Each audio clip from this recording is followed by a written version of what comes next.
This channel does not promote any violent, harmful, or illegal activities. All content provided by this channel is meant for an educational purpose only. বকেয়া DA পেতে এবার নবান্নের সামনে ধর্নায় সংগ্রামী যৌথ মঞ্চ। এবার আমি সরাসরি নজর রাখবো সেদিকে। আমাদের প্রতিনিধি সুজয় সেখান থেকে রয়েছেন। সুজয়,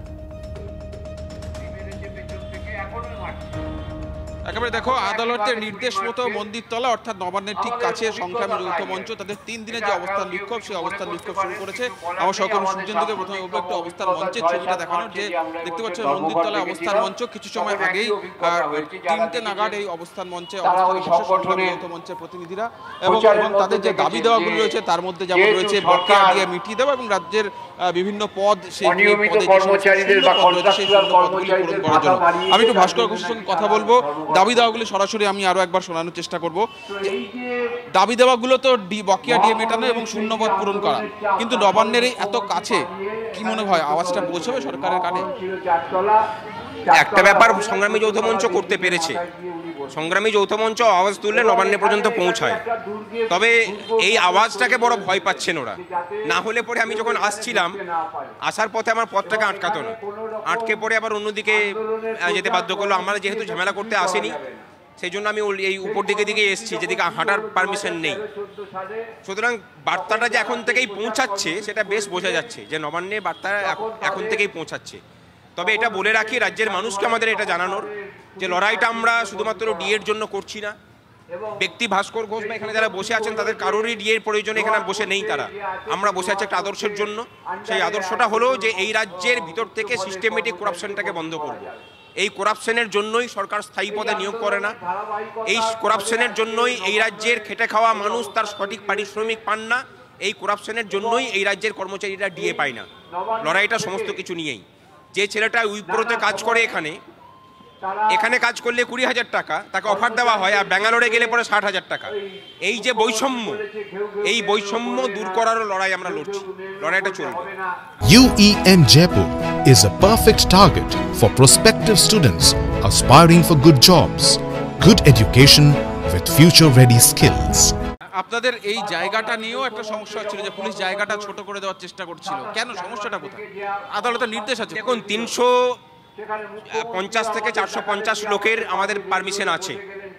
একজন লোকের একটা লোকের শোয়ার জন্য মিনিমাম 6 ফুট বাই 2 ফুট একটা জায়গা দরকার হয়, মানে 12 স্কোয়ার ফুট। 3,500 স্কোয়ার ফুট জায়গা যখন আমাদের প্রয়োজন হবে আমরা ঠিক বের করে নেব।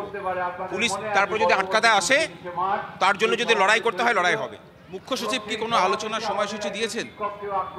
হাইকোর্ট নির্দেশ দিয়েছে, নিশ্চয়ই বসবেন, দেখা যাক উনি কি করেন। এর আগের বার যখন আমরা মুখ্য সচিবের সাথে বসেছিলাম, উনি খুব আন্তরিকতা দেখাননি। আমরা যখন জিজ্ঞাসা করেছিলাম যে এই রাজ্যের ছেলেমেয়েরা চাকরি পাচ্ছে না, এই রাজ্যের প্রশাসনের প্রধান ব্যক্তি হিসাবে আপনার এখানে ভূমিকাটা কি, উনি কোনো উত্তর দিতে পারেননি। আমি বলেছিলাম যে আমরা কিন্তু খুব ভালো করে জানি, তৎকালীন মুখ্য সচিব এখন যিনি আছেন তিনি ছিলেন না, দ্বিবেদী সাহেব ছিলেন, যে আপনার পরিবার এখানে থাকেন, আপনার পরিবার ইউপিতে থাকবে, কিন্তু আমরা বাঙালি, পশ্চিমবঙ্গের ছেলে মেয়েদের জন্য আপনার থেকে চিন্তাটা আমাদের বেশি, লড়াইটা আমরা করব। আমি আরো একটা ছবি দেখাবো লিমা, যেখানে সভামঞ্চ তার পাশেই দেখো যারা মহিলা রয়েছেন ধর্ণা অবস্থানে, তারা কিন্তু এখানে দেখতে পাচ্ছ তারা একদিকে অবস্থানে যোগ দিয়েছে, তার পাশাপাশি আপনারা এটা কি গান করছেন? এই সেই দ্বারা কিসের গান এটা? আমাদের প্রতিবাদের গান সংগ্রামী যৌথ মঞ্চে, তো আমরা সেই গানটাই এখানে মঞ্চস্থ করব। তার আগে একটু নিজেরা রিহার্সাল করে নিচ্ছি। দিনের পর দিন হয়ে গেছে আপনারা এই আন্দোলন ধর্ণা দিচ্ছেন, কিন্তু সরকারের তো কোনো রকম পদক্ষেপ নেই। সরকার যাতে পদক্ষেপটা নেয় 2024-এর এখনো অবধি, আজকে 22শে ডিসেম্বর, এখনো অবধি কিন্তু এই বছরে কোনো ডিএ ঘোষণা করেনি।